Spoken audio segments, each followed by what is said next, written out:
అందరికీ నమస్కారం. ఓం శ్రీ మాత్రే నమః. సాయంత్రం 5 దాటిన తర్వాత ఈ పనులు మాత్రం చేయకండి. డబ్బును కోల్పోతారు. 100% నిజం. సంధ్యా సమయం అంటే సూర్యుడు అస్తమించే సమయం. సాయంత్రం 5 నుంచి 7 గంటల మధ్య సమయాన్ని సంధ్యా సమయం అంటారు. సిరి సంపదలను ప్రసాదించే లక్ష్మీదేవి కటాక్షం మనపై ఎల్లప్పుడూ ఉండాలని కోరుకుంటాం. అయితే అనుకోకుండా సాయంకాలం సమయంలో తెలియక చేసే కొన్ని పనుల వల్ల మీ ఇంటికి డబ్బు నష్టం రావచ్చు. కాబట్టి సాయంత్రం సమయంలో ఏ పనులు చేస్తే దురదృష్టం పడుతుందో ఇప్పుడు వివరంగా తెలుసుకుందాం. సాయంత్రం సమయంలో మన భూమిపైన తదాస్తు దేవతలు అలాగే లక్ష్మీదేవి సంచరిస్తూ ఉంటుంది. కాబట్టి ఇంతటి పవిత్రమైన సమయంలో కొన్ని తప్పులను చేయడం వల్ల మీ ఇంటికి దరిద్రం పడుతుంది. ఇక సాయంత్రం 5 దాటిన తర్వాత మీ ఇంటికి ఉప్పు తెచ్చుకోకూడదు. ఒకవేళ తెచ్చుకుంటే మాత్రం దరిద్రాన్ని మీ ఇంటికి తెచ్చుకున్నట్టే. సాయంత్రం 5 దాటితే సూది, ఉప్పు, నూనె, కోడిగుడ్లను ఎట్టి పరిస్థితుల్లోనూ ఇంటికి తెచ్చుకోకూడదు. ఎందుకంటే ఇవి శనికి సంబంధించినవి. కాబట్టి సాయంత్రం సమయంలో ఈ వస్తువులు కొనుగోలు చేస్తే ఈ వస్తువులతో పాటు శని కూడా మీ వెంటే వస్తుంది. ఇక సాయంత్రం సమయంలో పెరుగు, ఊరగాయలు, మిరపపొడిని ఎవరికీ ఇవ్వకూడదు. ఎందుకంటే ఇవి లక్ష్మీ స్థానాలు. ఇక చాలామంది సాయంత్రం సమయంలో పూజలు చేస్తారు. అంటే సాయంత్రం చేసే పూజలు మాత్రం గంటను ఉపయోగించకూడదు. అలాగే సాయంత్రం చేసే పూజలో 3 ఒత్తులతో దీపం వెలిగించాలి. వాస్తుశాస్త్రం ప్రకారం సాయంత్రం 5 దాటిన తర్వాత డబ్బులు ఎవరికీ అప్పు ఇవ్వకూడదు. అలాగే ఎవరి దగ్గర నుండి అప్పు తెచ్చుకోకూడదు. సాయంత్రం సమయంలో డబ్బు లావాదేవీలు చేయకూడదు. సూర్యాస్తమయం తర్వాత ఎవరికైనా డబ్బు ఇస్తే అది తిరిగి రాదు. కాబట్టి పొరపాటున కూడా ఎవరికీ అప్పుగా ఇవ్వద్దు. సాయంత్రం సమయంలో మన ఇంటి గుమ్మం ముందుకు లక్ష్మీదేవి వస్తుందట. కాబట్టి సాయంత్రం సమయంలో మీ ఇంటి గుమ్మం ముందు శుభ్రంగా ఉండేలా చూసుకోవాలి.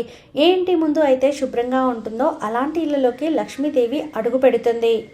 అలాగే సాయంత్రం 6 దాటిన తర్వాత జుట్టు కత్తిరించడం, గోళ్ళు కత్తిరించడం, ఇంట్లో ఉన్న చెత్తను బయట వేయడం ఇలాంటి పనులు కూడా అస్సలు చేయకూడదని పండితులు చెబుతున్నారు.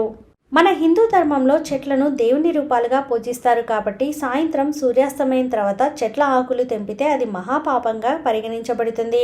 ఎందుకంటే ఈ సమయంలో చెట్లు విశ్రాంతి తీసుకుంటాయి. ముఖ్యంగా సంధ్యా సమయంలో తులసి మొక్కని మాత్రం అస్సలు తాకకూడదు. ఒకవేళ ఇలా చేస్తే లేనిపోని సమస్యలను కొని తెచ్చుకున్న వారవుతారు. ముఖ్యంగా సాయంత్రం సమయంలో ఆహారం వృధా చేస్తే అది లక్ష్మీదేవికి కోపం తెప్పిస్తుంది. సాయంత్రం చేసే పూజలకు 1000 రెట్లు ఎక్కువగా పూజ ఫలాన్ని పొందవచ్చు. ఎందుకంటే ఈ సమయంలో దేవతలు ఏ భక్తుడు వారిని ఆరాధిస్తారా అని ఎదురు చూస్తూ ఉంటారట. సూర్యాస్తమయం తర్వాత మీ ఇంట్లో గొడవలు జరగకూడదు. సాయంత్రం సమయంలో గొడవలు జరిగితే మీ ఇంట్లో పేదరికం మొదలవుతుంది. ఇక సాయంత్రం 6 తర్వాత మీ ఇంటి తలుపులను మూసి ఉంచకూడదు. మీ ఇంటి మెయిన్ డోర్ని కాసేపు తెరిచి ఉంచాలి. ఎందుకంటే సాయంత్రం సమయంలో లక్ష్మీదేవి మన ఇంట్లోకి ప్రవేశించే అవకాశాలు ఉన్నాయి. కాబట్టి సాయంత్రం సమయంలో మీ మెయిన్ డోర్ మూసి ఉంటే లక్ష్మీదేవి ఇంట్లోకి రాకుండా వెళ్ళిపోతుంది. దీనివల్ల మీకు ఆర్థిక ఇబ్బందులు ఎదురవుతాయి. అలాగే సాయంత్రం 8 దాటిన తర్వాత మాంసాహారం తినడం మానుకోవాలి. ఎందుకంటే ఇది లక్ష్మీదేవిని అసంతృప్తికి గురి చేస్తుంది. సాయంత్రం సమయంలో ఎవరైనా పేదవారు మీ ఇంటికి వచ్చి ఏదైనా కావాలని అడిగితే వాళ్ళని ఖాళీ చేతులతో పంపకండి. మీ శక్తి సామర్థ్యాలకు తగ్గట్టుగా ఏదైనా ఇచ్చి పంపండి. ఇలా చేస్తే మీ ఇంటికి చాలా మంచిది. చాలా మంది మంచం మీద కూర్చొని భోజనం చేస్తూ ఉంటారు. ముఖ్యంగా రాత్రి సమయంలో మాత్రం అలా మంచం మీద కూర్చొని భోజనం చేస్తే లక్ష్మీదేవి ఆగ్రహిస్తుంది. మంచం మీద కూర్చొని భోజనం చేయడం వల్ల మీ ఇంటికి అప్పులు పెరుగుతాయి. కాబట్టి పొరపాటున కూడా మంచం మీద కూర్చొని భోజనం చేయకూడదు. సాయంత్రం 5 దాటిందంటే ఇంట్లో ఎవరూ పడుకోకూడదు. జబ్బు పడిన వారు అలాగే పసిపిల్లలు తప్ప మిగిలిన వ్యక్తులందరూ ఈ నియమాన్ని తప్పనిసరిగా పాటించాలి. సాయంత్రం సూర్యుడు అస్తమించిన తర్వాత ఇంట్లో ఎవరైనా నిద్రపోతే ఆ మనిషికి అనారోగ్య సమస్యలు వస్తాయి. అలాగే అలాంటి వారిని పేదరికం ముంచెత్తుతుంది.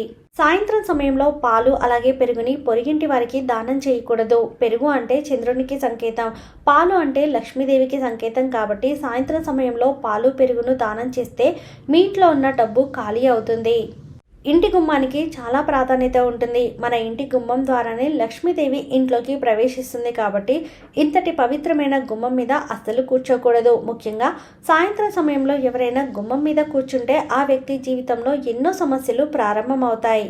ముఖ్యంగా సాయంత్రం సూర్యాస్తమయం తర్వాత బట్టలను మాత్రం అస్సలు ఉతకకూడదు. ఇది మీ ఇంటికి అశుభంగా పరిగణిస్తారు. సూర్యాస్తమయం తర్వాత బట్టలు ఉతకడం, బట్టలు ఆరబెట్టడం చేస్తే మీ ఇంట్లోకి దుష్ట శక్తులు ప్రవేశిస్తాయి. దీని కారణంగా మీ ఇంటికి దురదృష్టం పడుతుంది. ఇక పురుషులు అయితే సాయంత్రం ఇంటికి తిరిగి వచ్చేటప్పుడు మీ ఇంట్లో కుటుంబ సభ్యులకు అలాగే పిల్లల కోసం ఏదైనా తీసుకురావాలి. సూర్యాస్తమయం సమయంలో మాత్రం ఖాళీ చేతులతో ఇంటికి రాకూడదు. ఇది దోషంగా పరిగణించబడుతుంది. ముఖ్యంగా సాయంత్రం 5 దాటిన తర్వాత మీ ఇంటిని అస్సలు ఊడవకండి.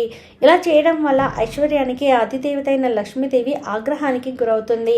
అలాంటి ఇళ్లలో డబ్బు కొరత ఏర్పడుతుంది. ఈ సమయంలో మీ ఇంటిని ఊడిస్తే ఆ ఇంట్లో సుఖ సంతోషాలు ఉండవు.